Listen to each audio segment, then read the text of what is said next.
Hi, my name is Mary. Today FM plays the best music in Lambasa. Today FM rocks. My name is Thomas. I'm here in Nakasi and I like to listen to Today FM because it rocks. My name is Milenia. Today FM rocks here in Singatoka. My name is Enrique and Today FM rocks here in Tavua. My name is Mary Jane. I love listening to Today FM here in Ba. Today FM rocks. My name is Ilay Tiambal and I love listening to Today FM. Today FM rock. In the news tonight, judge dismisses FICAC appeal against Rambuka. FEO confirms receiving complaints. And Fijians urged to exercise right to vote. From the studios of FBC Suva, Jackie Smith. The Fiji Independent Commission Against Corruption's appeal against Sitiveni Rambuka's case has been dismissed by the Suva High Court. Rambuka was acquitted of charges last month. However, FICAC appealed the verdict by the Suva Magistrates Court on 15 grounds. Pranita Prakash was in court and filed this report. Chief Justice Anthony Gates delivered his hour-and-a-half judgment in a jam-packed courtroom this afternoon. Justice Gates said the magistrate was correct at arriving at his conclusion that the prosecution had failed to prove their case beyond reasonable doubt. He also said that the interview conducted by FICAC with Rambuka left many answers unprobed or unclarified.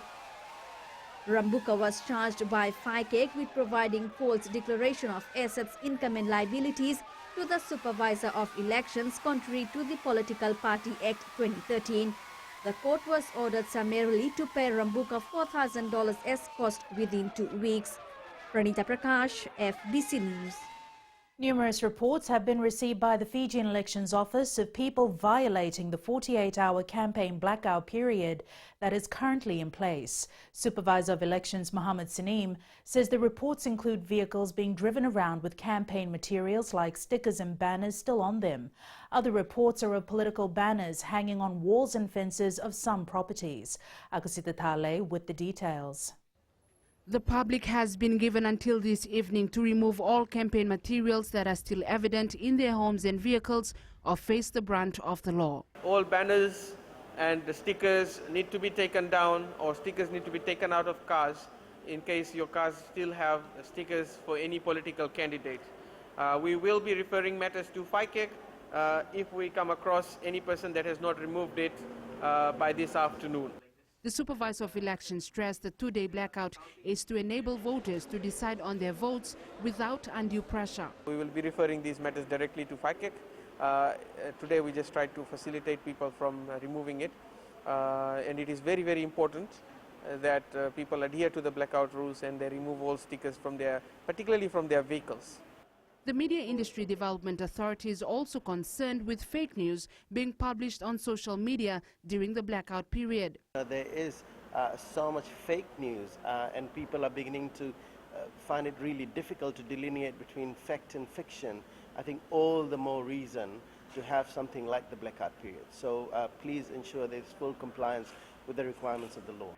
The public is advised to report about those violating the blackout period to the Elections Office so swift action can be taken. Akusita Tale, FBC News. Akusita Tale joins us live now from the FMF Gymnasium in Laucala Bay, Suva. Akusita, how are the preparations progressing at the National Count Centre? Jackie, I can definitely say that preparations are progressing well here at the Count Centre with only 36 hours to go before Election Day. And joining us this evening is Mr. Edwin Nant, the Acting Director Communications at the Fijian Elections Office, who will tell us more about the preparations here at the Count Centre. Good evening, Mr. Nant. Thank you for joining FBC News this evening. How are preparations going for the Elections Office with only a day to go before Fijians head to the polls? Well, Akusita, thank you very much for this opportunity. You put it rightly, 36 hours to go, and I can tell you that our preparations are well on track. Our materials are all in the field. They've been dispatched to the various divisions, all the election day materials which will be in use at the polling venues around the country. As you also mentioned, we are currently at what will be the National Results Centre. We're based at the National Gym, the FMF Gym in Suva, and the car park outside the gym is being used as the the National Count Center. We have set up tents. They are currently under construction, and these will be used to count all the pre-poll and postal ballots.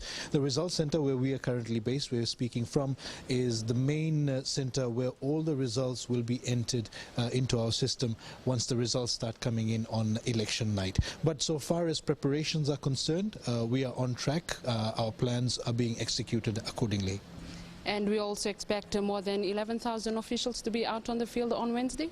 That is correct. Our recruitment phase is complete. We've been able to allocate polling day workers, election officials for all polling venues on election day, and we are confident in the ability of these election day officials to deliver the 2018 general election. Thank you very much, Mr. Nand. Jackie. Media Industry Development Authority Chair Ashwin Raj says he is happy with how the mainstream media has observed the blackout period. With the blackout period ending midnight tomorrow, Raj states the only worry so far is comments made on social media relating to political matters. Felipe Naikaso has more. The main reason behind the blackout period is to allow voters to make informed decisions without any pressure before casting their vote. Mainstream media so far has been very vigilant. I started receiving phone calls, a little after 10 p.m. last night, and I've been up the whole of last night, receiving, queries and seeking clarifications, about what they can, report on, what they cannot post, and it's been very effective. Raj states so far MIDA has not received any complaints. However, the MIDA chair is calling on everyone to respect the rule of law. The point is that, if you want to have free, fair, credible elections in Fiji, you have to give people that reprieve so that they're able to freely cast their vote without undue pressure.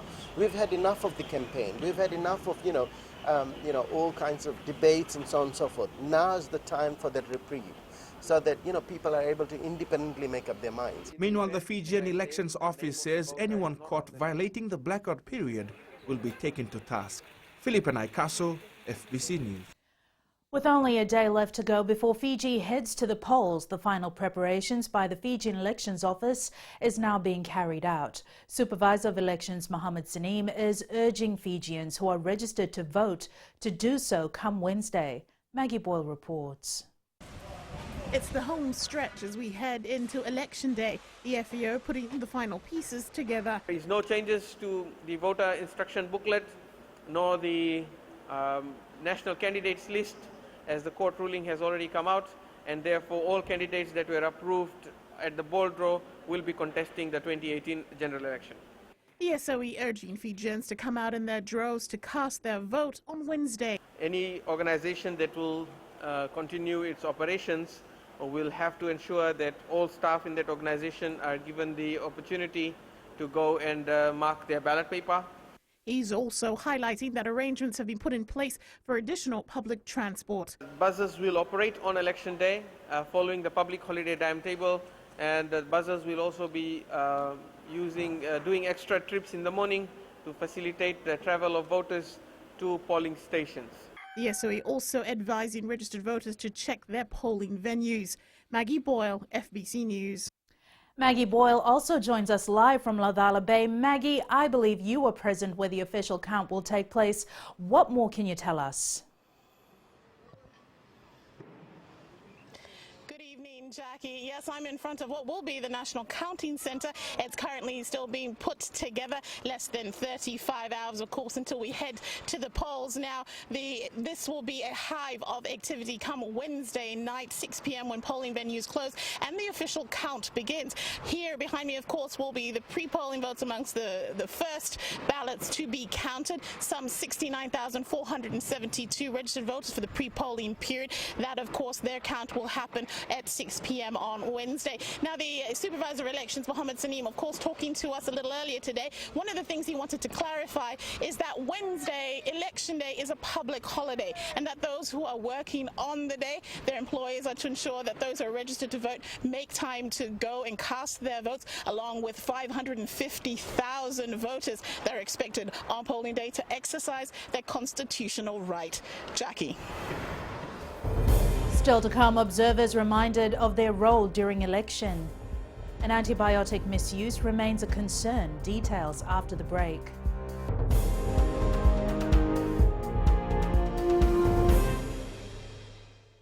bula nevango malkai leloma ngongai nakas ondu magrong ng Bula FM number 2 na sere. Hoya ubasit sai sa Lambasa, ya ondo talita na warong ng Bula FM number 2 na sere. Guya do tumeli ako na tao no hinga toka. Talita kina na warong ng Bula FM number 2 na sere. Wana tuma ng Bula FM number 2 na sere number 1. Na vengo fane na tao ne ngo singa toka kita ondo talita ka ng Bula FM number 2 na sere. Bula FM number 2 na sere.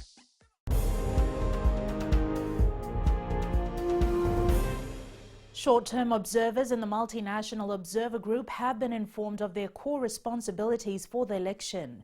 Speaking at the opening session in Suva today, MOG co-chair Jane Prentice reminded the observers to understand their roles and ensure the election is conducted in a fair and appropriate manner and within Fiji's electoral laws. Kelly Vadala reports. More than 60 overseas observers, including those from the Pacific, were briefed by the Multinational Observer Group members of what is expected of them. In performing your role as an observer, you must remember that you are not here, as I said before, as representatives of your home government or even as individual politicians. You are here as independent members of MOG, and central to this is your commitment to uphold the MOG Code of Conduct. Jane Prentice adds Fijians expect MOG observers to conduct an assessment as to whether the election outcome actually reflects their will. MOG co-chair Mukesh Sahu says it's important that all observers are on the same page and are aware of their duties come Wednesday.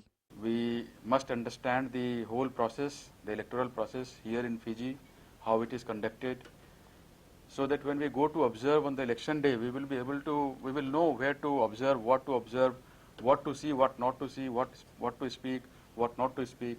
Short-term observers will be deployed to parts of Fiji tomorrow to observe voting and counting on election day. The MOG is a group of countries and international organizations that's been invited by the Fijian government to observe the 2018 general election. Kelly Vadala, FBC News.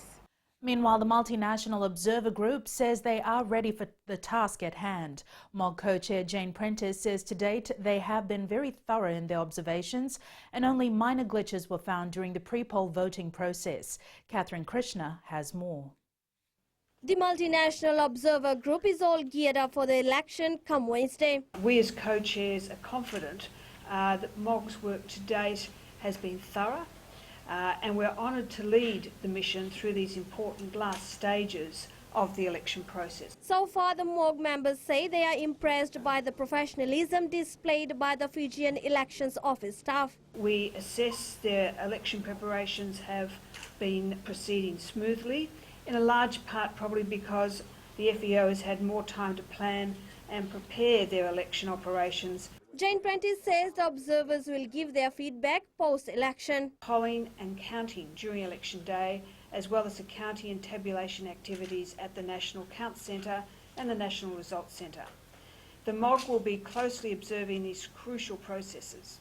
MOG co-chair from India Mukesh Sahu also reassured that the group will make an impartial and independent assessment. From these reports, we, the co-chairs, will collate and consider the reports of all observers to make an impartial and independent assessment of whether Fijians are able to exercise their right to vote freely and whether the outcome of the election reflects the will of the Fijian voters. The observer group is urging Fijians to check their voting detail prior to avoid any regrets. Catherine Krishna, FBC News. It will be wet and windy on election day. The Fiji Met Office says a trough of low pressure lies slow moving over Fiji, while another trough of low pressure is expected to drift towards the group, bringing rain from tomorrow. Anna Ravulo reports. Umbrellas will be your friend come polling day, as a lot of rain is expected Wednesday. Therefore, people, those who are going out for the polling on Wednesday, would expect rain, heavy at times, and strong and gusty winds. So, therefore, be prepared when out there for the polling. The Supervisor of Elections says voters must be prepared for the weather when heading to polling stations. At this point in time, my advice would be to voters to prepare themselves for a rainy election, and as such to ensure that at least they have backup with an umbrella when they come to vote. Meanwhile, a heavy rain alert is now in force for Yasawa and Mamano, the group, eastern half of Viti level, western Vanua level, Lau and Lomai Viti group. Anna Ravulo, FBC News. An increase in antimicrobial resistance is of concern to the Health Ministry and the agriculture sector. Speaking at the launch of Antibiotics Week today, Acting Chief Pharmacist Dr. Apolosi Vosanimbola says this can be solved if patients stop the overuse or the misuse of antibiotics. Sanya Nimboila reports. Antimicrobial resistance is the ability of a microorganism such as bacteria, virus or parasite to stop an antibiotic from working against it. There is an emerging issue whereby, for example, bacteria are becoming resistant to antibiotics, to all antibiotics, and there's also lack of inventions of new antibiotics to kill or eradicate any bacteria. Agriculture vet Paul Colville says prevention of antimicrobial resistance is crucial in livestock farms to boost production. Simple management practices can help reduce mistakes cases and limit the need for antimicrobial usage. So if you have good basic management in place, you're going to reduce your antimicrobial usage and hopefully reduce the side effects of overuse of antimicrobials. The health and the agriculture sector, together with the World Health Organization, Biosecurity Authority and the Consumer Council, were part of a one-day workshop to map out ways to help reduce increase in antibiotic resistance. Sanya Nimboila, FBC News. Local border and Navy officers will now work with their U.S. counterparts to protect Fiji's exclusive economic zone from transnational crime. A shipwrighter agreement signed between the government and the United States today allows them to exchange information, technical expertise and resources. It will also allow officers from both sides to observe, protect, board and search vessels suspected of violating laws or regulations within the Fiji waters. Ratuinoke Kumbombola says this agreement has been outstanding for some time. Navy officials and also border control people can work with you in going into yachts and vessels, entering our seas to investigate and to look at transnational crimes, drug trafficking, and unreported, unregulated fishing. For the first time, the Radio Fiji 2 and Mirchi FM Diwali Mela was held in Lambasa over the weekend. A large crowd gathered to witness the event, and people also took time to see what's on offer for the day. The program started with a thali competition where for the first time 8 Itauke women took part. Events coordinator Ruby Salanki says this illustrates that Diwali brings Fijians of all persuasions together to celebrate a festival that aims to share happiness with one another. It was an excellent event. People turned up in large numbers.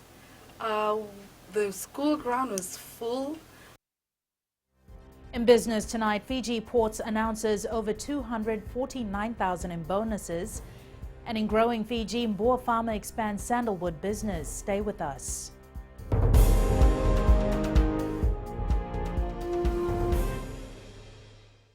Lola, I am Eleanor. For the best classic hits, I only listen to Gold FM here in Singatoka.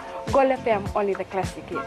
My name is Seni Rawa. I love listening to Gold FM here in Nosuri. Gold FM, only the classic hits. My name is Dino.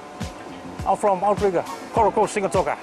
I love listening to Gold FM, only the classic hits. My name is Salote. I love listening to Gold FM here in Nosuri. Gold FM, only the classic hits. Bula, my name is Marida. Gold FM plays the best classics here in Outrigger, Singatoka. Gold FM, only the classic.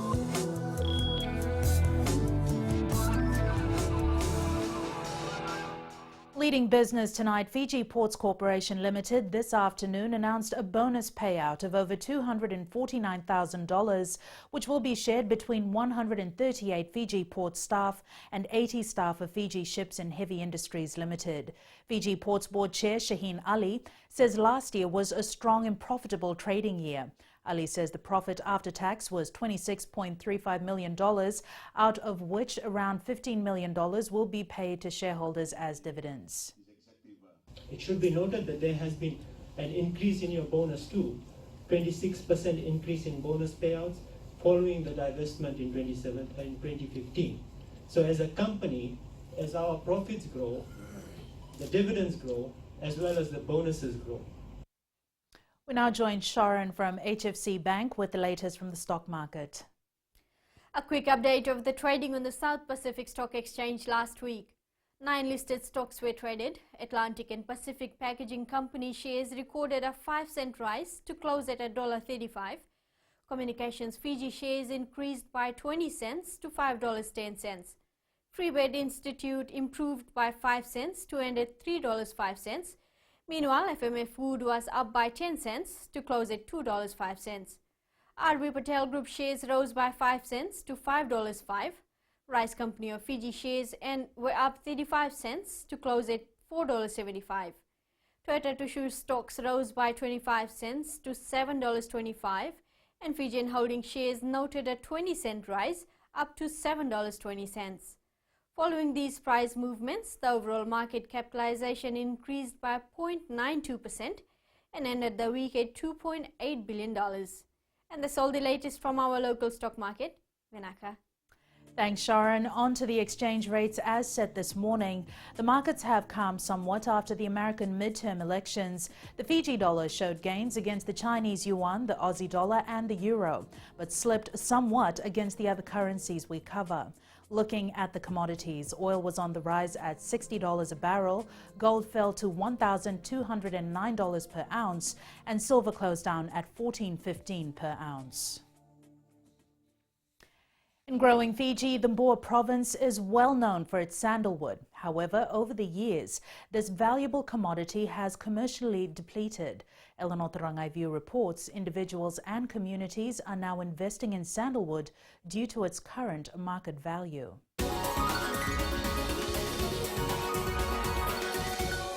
52-year-old Mbeniami Sokiveta believes Yasi, or sandalwood, has the potential to contribute to improved living standard. This has seen the Kumbalao native establish his own sandalwood nursery. The nursery is a result of years of planning. Since February, there's about 4,000 seedlings in there waiting to be planted. Grown in open dry forests and woodland communities, sandalwood is a long-term crop and its economic benefit has proven to be worthwhile. While a single seedling sells at $5, a 20-year-old tree sells for a minimum of $10,000.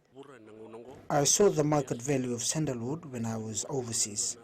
That is what motivated me, because it will be able to sustain the livelihoods of my people. While the establishment of the nursery was done for commercial purposes, it's also serving as a means to improve climate resilience. Sokiveta now has a second nursery, which will nurture indigenous sandalwood as well as other native trees that are diminishing from the forests. Eleanor Tarangaiviu, FBC News.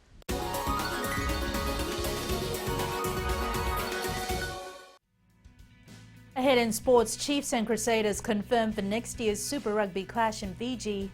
And Fiji Sevens needs improvement ahead of the World Rugby Series. This and more coming up.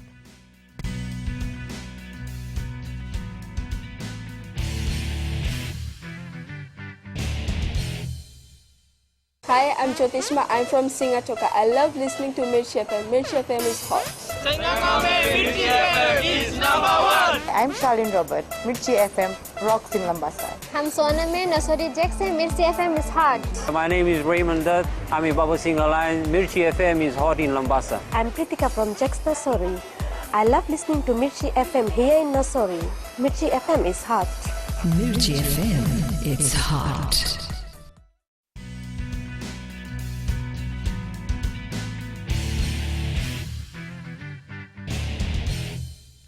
Good news for all rugby fans, as the Chiefs will renew their Fijian rivalry with the Crusaders when they face off in Suva next year.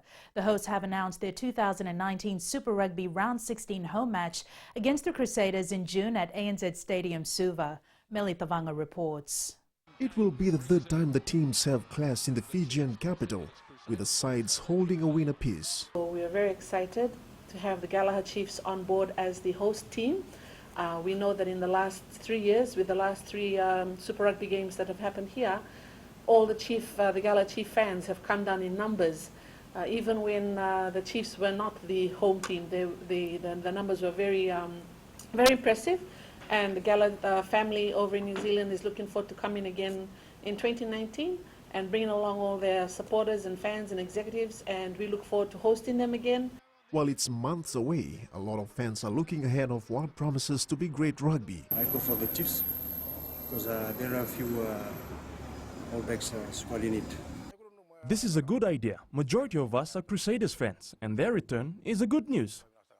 I will cheer for the Crusaders. It's always been my favorite team in Super Rugby. The teams played to sell-out crowds in both the previous matches, a 23-13 win for the Chiefs in 2016 and a 32-24 win to the Crusaders the year after.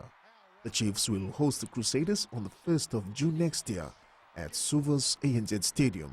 Meli Tamanga, FBC Sports. The Fiji Sevens side now shifts its focus to preparing for the World Rugby Series, which kicks off in Dubai next month. Despite retaining the Oceania Sevens title with a 17-12 win over New Zealand, there are a few areas the players need to improve on. Vashnil Prasad reports. Fiji Sevens coach Gareth Baber knows a lot of work is needed in order to make a winning start in the World Rugby Series. But obviously there's no substitute for then going off and playing against different teams from around the world and preparing you, as you said, for the HSBC Sevens, and that's exactly what we're here to do. Captain Kalionena Soko says players like Jerry Tuai and Vate Moravovo helped him in leading the pack in the tournament. My good English is we got Jerry and all the leaders in the team, which helped me to carry on with the boys. And it's a good builder for us to take us to the series that is coming. The Fiji Sevens side has moved to camp as they now prepare for the Dubai and South Africa Sevens that will be held next month. Vashnil Prasad, FBC Sports. The Rugby League International Federation is proposing having an Oceania World Cup including 6 teams. The 2 groups will contain Australia, New Zealand and Tonga in one, while Samoa, Fiji and Papua New Guinea will be in the other group. The Federation has also confirmed that Australia will host the 9s World Cup, including male and female international representatives in a 9-a-side tournament. The Kiwis defeated England 34-0 in their third and final Rugby League test in Leeds. After losing the first 2 tests by narrow margins, New Zealand roared to life in the last. 8 teams have been confirmed for the National Club Championship playoffs this weekend. Friends United of Nasinu, Rewa's Kasavo FC, Suva's Mbureta FC and Combined Brothers have booked their spots in the Southern Zone finals. Nailanga FC, FC United Lautoka, Blues FC Nandi and Yala Levu Club of Ba confirmed their places in the Western Zone competition. The pools will be drawn tomorrow. The 3-day final will start on Saturday and end next Monday. The 2 top teams will play the final next Monday. Manchester City, Liverpool and Chelsea have combined to tear up the English football record books this morning.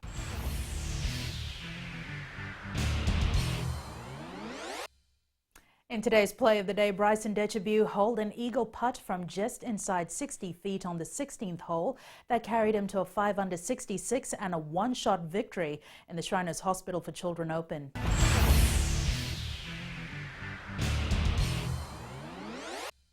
Still to come in new media, Facebook is ready to play matchmaker for Canadians. Details after the break.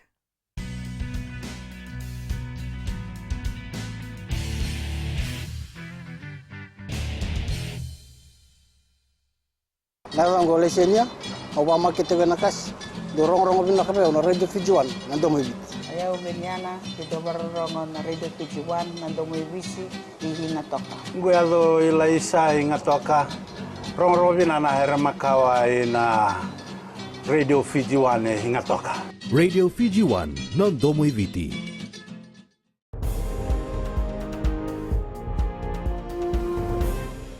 In new media, Facebook has decided to launch its dating app in 2 new countries.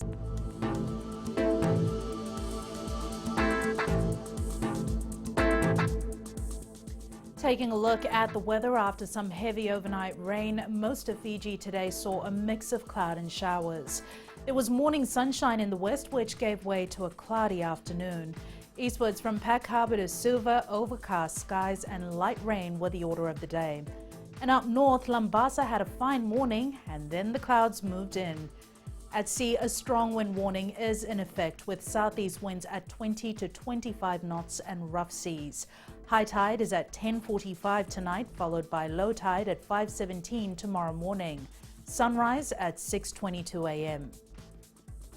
The current cloudy and somewhat stormy weather is expected to continue through tonight. Tomorrow, expect temperatures around 30 degrees.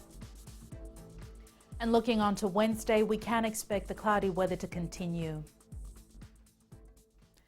In Fijian Pulse tonight, we asked, what do you think of the Flying Fijians' performance against Scotland over the weekend?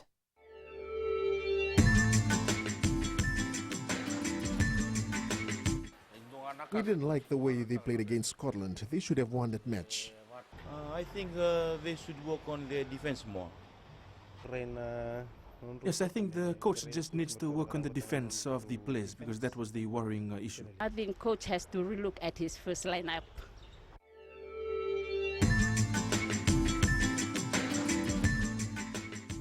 In the world of the weird and the wonderful, measuring only 820 feet long and 200 feet wide, this tiny island was once a central location and stop-off for a thriving logging industry. Recapping the main stories for tonight, judge dismisses FICAC appeal against Romboka, FEO confirms receiving complaints, and Fijians urged to exercise right to vote. Now for these stories and others, you can tune in daily to our sister radio station Gold FM. To our poll question segment, last week we had asked, are you prepared to pay your house help and gardener $5 an hour? 70% said no. This week we're asking, are you prepared for the cyclone season? Visit our FBC website to answer.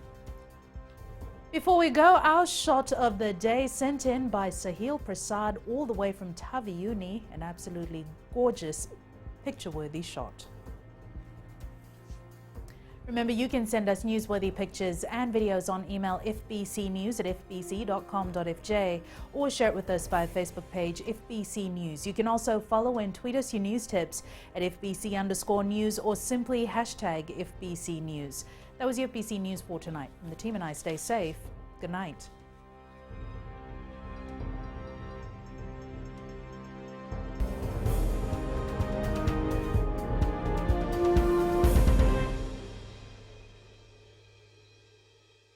मैं नवनीत नंद नंबुआ लुम्बुआ से जैसे फ्रेंडी north मशहूर है वैसे radio Fiji 2 भी सभी जगह मशहूर है। रेडियो फीजी 2 देश की धड़कन। सीमा नकाशी से मैं रेडियो फीजी 2 पसंद करती हूँ सुनने के लिए। रेडियो फीजी 2 देश की धड़कन। मैं हूँ अंकल किंग सिंगाटोका टाउन के टैक्सी ड्राइवर। जैसे रग्बी फेमस है वैसे रेडियो फीजी 2 फेमस है। रेडियो फीजी 2 देश की धड़कन।